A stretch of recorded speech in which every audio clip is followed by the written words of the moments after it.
अस्सलाम वालेकुम नाज़रीन, डॉक्टर दानिश रियल फोकस के साथ हाजिर है। पाकिस्तान की बड़ी बदकिस्मती है कि पाकिस्तान को शुरू में कौमी लीडर मिले और बड़े लीडर मिले, लेकिन उनको मोहलत नहीं मिली। नेहरू भारत में तो 100 साल तक सियासी तरबियत हुई और उसके बाद वहाँ पर कई लीडर पैदा हुए, लेकिन जो सबसे बड़ा लीडर क़याम इंडिया के बाद आया वो नेहरू है। 17 साल नेहरू को मिला भारत को इस्टेब्लिश करने के लिए, इसलिए जागीरदारी निज़ाम शुरू में ही ख़त्म कर दिया, आइन शुरू में ही बन गया। लेकिन पाकिस्तान की बदकिस्मती देखें कि कायद-ए-आज़म 1 साल भी नहीं रह सके। लियाकत अली ख़ान को गोली मार दी गई। 56 में मार्शल लॉ आ गया, अदालतों ने उसको वैलिडेट कर दिया। आइन इसलिए नहीं बनाया गया कि बांग्लादेश जो ईस्ट पाकिस्तान था वो बड़ा मुल्क था, वहाँ ये सारी चीज़ चली जाती, तो इसलिए कॉन्स्टिट्यूशन ही नहीं बनाया गया। और कि फिर किस तरह की एहसास महरूमियाँ हुई, और फिर देखते ही देखते कुछ लीडर्स आए, उभरे, निकले, बड़े लीडर्स थे। लेकिन आज लीडर्स का फुकदान है।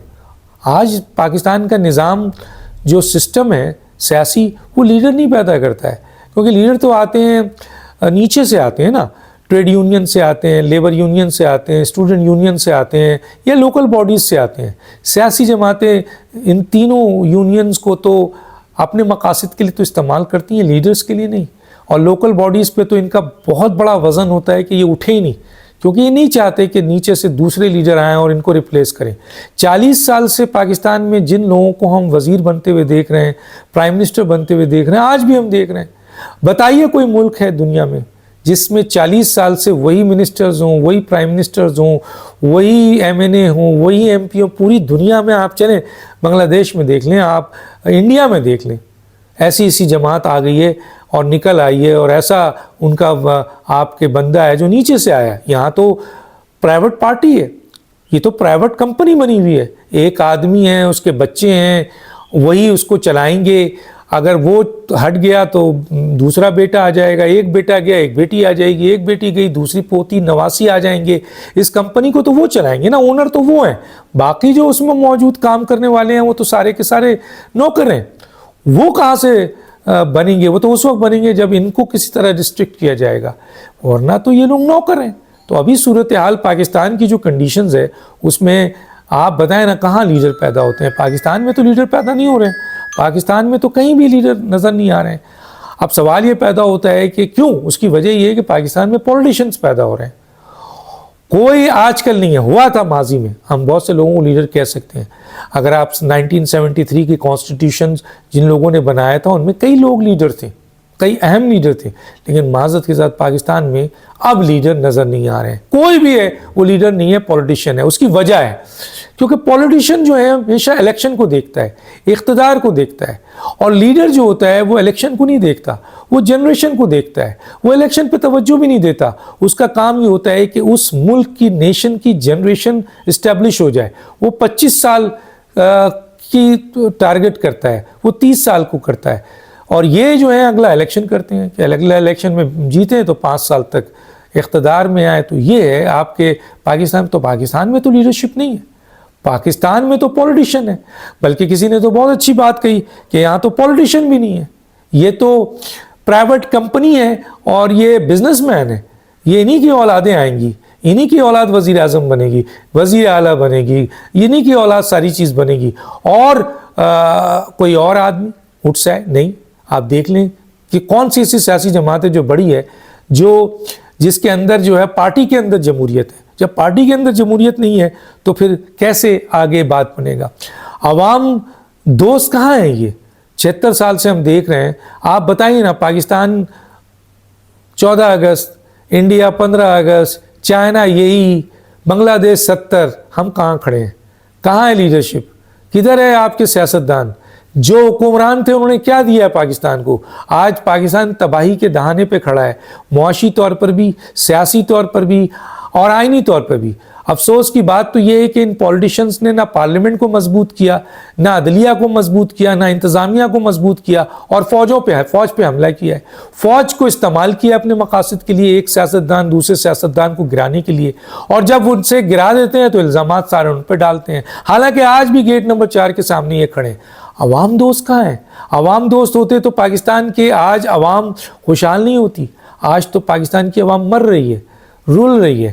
کیا یہ سیاسی جماعتوں کے وہ لوگ جو پارلیمنٹ میں گئے ہیں اور جنہوں نے حکومت سنبھالی ہے، وہ منسٹرز، وہ ایم این اے، وہ مشیر، وہ ایم پی اے، وہ مشیر، وہ گورنر، وہ وزیر اعلیٰ، کوئی غریب ہے؟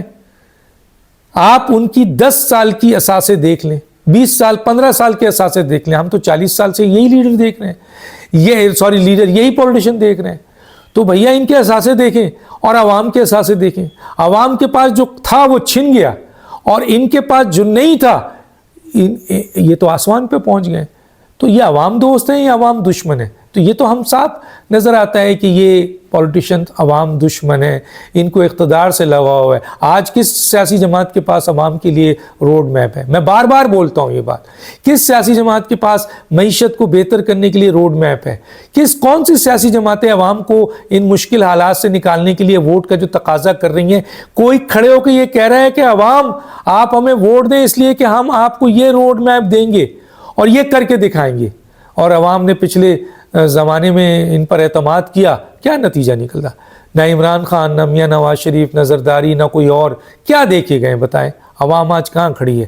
اب ایک اور بات بھی دیکھیں، پاکستان کی حکومت معیشت اس لیے تباہ ہوتی ہے، بہت صحیح بات کی جو میں نے کوٹ کی ہے، کہ جس طرح ایک سیاستدان صرف اگلے اقتدار کو دیکھتا ہے، اگلے الیکشن کو دیکھتا ہے، اور لیڈر ایک جنریشن کو دیکھتا ہے، اسی طرح چارٹرڈ اکاؤنٹنٹ، یا میں بہت سب کی بات نہیں کر رہا لیکن میجورٹی کی بات کر رہا ہوں، چارٹرڈ اکاؤنٹنٹ اور بینکرز، ان کی سوچ معیشت کے حوالے سے ایک سالہ ہوتی ہے، اور معیشت دان یا جو اکانومسٹ ہوتے ہیں وہ 25 سال کی پلاننگ کرتے ہیں، وہ ملک کو 25 سال اوپر لے جانے کی بات کرتے ہیں۔ لیکن بدقسمتی سے پاکستان کی اہم ترین اس وزارت خزانہ میں جو لوگ آتے ہیں وہ بینکرز ہوتے ہیں، چارٹرڈ اکاؤنٹنٹ ہوتے ہیں، اسی قسم کے لوگ ہوتے ہیں۔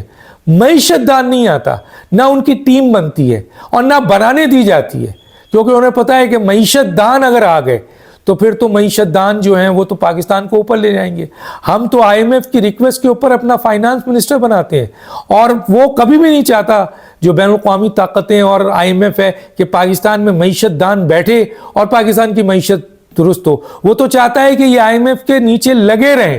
ابھی ایک آخری بات کہہ کے میں ختم کرتا ہوں، اور وہ یہ ہے کہ پاکستان کے ان معیشت دانوں حکمرانوں کا کھیل دیکھیں کہ آئی ایم ایف سے $3 بلین کے لیے غلام بنے ہوئے ہیں، ان کی ہر بات مانگ رہے ہیں، اور ابھی ان کی اس حکمت عملی کی وجہ سے Iran Pakistan gas pipeline, انہیں حکمرانوں کی دیکھیں ان حکومتی کارکردگی کی بنیاد کیا دیکھیں یہ کہ 2024 میں ایران جو پاک ایران گیس پائپ لائن کا اپنا حصہ مکمل کر چکا ہے، اور اگر پاکستان نے اپنا حصہ مکمل نہیں کیا تو $18 بلین دینے پڑیں گے۔ 3 بلین پہ ہم غلام بن چکے ہیں، اور اگر ایران نے یہ تقاضا کر دیا 2024 میں اور وہ ایگریمنٹ لے گیا انٹرنیشنل کورٹ میں، تو کیا پاکستان کو 18 بلین کہاں سے لائے گا؟ ہم تو یہ ہے حکومت، یہ ہیں ہمارے بینکرز جو بن جاتے ہیں مشیران اکنامکس کے، جو بن جاتے ہیں آپ کے وزارت خزانہ کے مالک۔ حالانکہ اس جگہ پر ایک معیشت دان ہونا چاہیے، معیشت دانوں کی ٹیم ہونی چاہیے جو پاکستان کو 20 سال کی اور اس سے بھی آگے کی پالیسی دے سکیں، کیونکہ چارٹرڈ اکاؤنٹنٹ اور جو یہ آپ کا لوگ ہیں، ایک آنکھ شاید نکل آئے ان میں بینکر یا چارٹرڈ اکاؤنٹنٹ میں، لیکن میجورٹی 99% ایسے ہیں جو 1 سال کی سوچ رکھتے ہیں، اس سے زیادہ نہیں رکھتے ہیں۔ کاش ارباب و اختیار معیشت کی باغ ڈور معیشت دان کو دیں، اور پاکستان میں بڑے بڑے معیشت دان بیٹھے ہوئے ہیں۔ دانش کو یاد دیجیے۔ اللہ حافظ۔